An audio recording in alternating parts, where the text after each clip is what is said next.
আমায় ডেকে পাঠিয়েছেন কেন কাকাবাবু?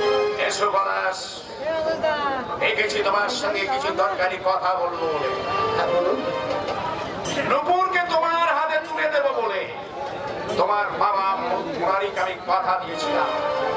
তার জন্য তোমাদের মেলামেশাকে আমি কখনো বাধা দিইনি, কিন্তু যখন কথা দিয়েছিলাম তখনকার অবস্থার সঙ্গে বর্তমান অবস্থার কোনো মিল নেই।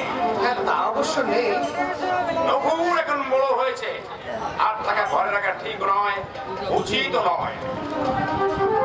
নূপুর আমার একমাত্র সন্তান, সে কোন ঘরে পড়ছে, ভবিষ্যৎ কেমন চলবে, মা পিছনে আমার তা দেখা দরকার। হ্যাঁ নিশ্চয়ই। তবে আগের অবস্থার সঙ্গে আমাদের এখন মিল না থাকলেও দাদা ভালো চাকরি করছে, মোটা মাইনে পায়, মোটা ভাত মোটা কাপড়ের অভাব নূপুরের কোনোদিনও হবে না কাকাবাবু। বান্ধব যে চিরদিন দেখবে তার কি কোনো নিশ্চয়তা আছে? মানুষের মন মতি পাল্টাতে সময় লাগে না, নিজের কোমরে বল না থাকলে কখনো সোজা হয়ে দাঁড়ানো যায় না। তা যায় না, তবে আমি তো চিরদিন বেকার হয়ে বসে থাকবো না কাকাবাবু। হ্যাঁ থাকবে না হয়তো, কিন্তু ভবিষ্যতের আশায় বর্তমানকে তো জলাঞ্জলি দেওয়া উচিত নয়। আপনি কি তবে শোনো পলাশ, যা বলতে আমি তোমায় ডেকেছি হয়তো খুব নির্মম থাকবে, তবু নূপুরের ভবিষ্যতের জন্য আমাকে তা বলতেই হবে। এমন কি কথা কাকাবাবু? তুমি নূপুরকে নিশ্চয়ই মন প্রাণ দিয়ে ভালোবাসো, বাসি কাকাবাবু। ওর সুখ শান্তি তুমি নিশ্চয়ই চাও। সর্বান্তকরণে চাই। নিষ্কাম নিঃস্বার্থ ভালোবাসা প্রকৃত ভালোবাসা, এই কথা তুমি স্বীকার করো। করি কাকাবাবু। নূপুরের প্রতি সেই ভালোবাসা আমি তোমার কাছ থেকে আশা করি বলা। কাকাবাবু জানি তুমি আঘাত পাবে, আর এও জানি এই ত্যাগের শক্তি তোমার আছে। এতদিন পরে আজ একথা কেন বলছেন কাকাবাবু? নূপুরের মঙ্গলের জন্য আমি তার সুখের ঘর বেঁধে দিতে চাই। আমাকে ছেড়ে অন্যের ঘরে নূপুর সুখী হবে কাকাবাবু? নিশ্চয় হবে।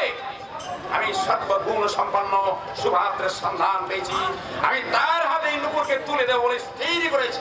স্থির যখন করেই ফেলেছেন তাহলে বৃথা কেন ডেকে পাঠিয়েছেন কাকাবাবু? তবু তোমার মতামতটা নেওয়া দরকার। এতদিন মেলামেশা শেষ করার আঘাতটা তুমি কি সইতে পারবে? চূড়ান্ত সিদ্ধান্ত নিয়ে কেন এই প্রশ্নটা করছেন কাকাবাবু? তোমার বিবাহিত জীবনে তুমি কখনো শান্তি সৃষ্টি করবে না, আমায় কথা দাও। এতটা ছোট আপনি আমাকে ভাবলেন কি করে কাকাবাবু? এই জগতে সম্ভব কিছু নয় পলাশ, বিশেষ করে ব্যর্থ প্রেমের ক্ষেত্রে। ওই স্বর্গের সাক্ষী করে আমি কথা দিচ্ছি কাকাবাবু, নূপুরের বিবাহিত জীবনে আমি কোনোদিন অশান্তির কারণ হব না কাকাবাবু। আর একটা কথা, নূপুর যাকে তোমাকে ভুলতে পারে তার জন্য ওর মুখের উপর বলে দাও ওকে তুমি মনে প্রাণে ভালোবাসো না, একদিন শুধু ভালোবাসার অভিনয় করেছ। নূপুরের মঙ্গলের জন্য এই অনুরোধ আমি তোমাকে করছি পলাশ। এনো এনো তোর দিদি বদিকে একবার ডেকে দে তো। তুমি আমাকে পৌঁছালে বাবা, আমি জানতাম নূপুরের সুখের জন্য তুমি অনেক ত্যাগ স্বীকার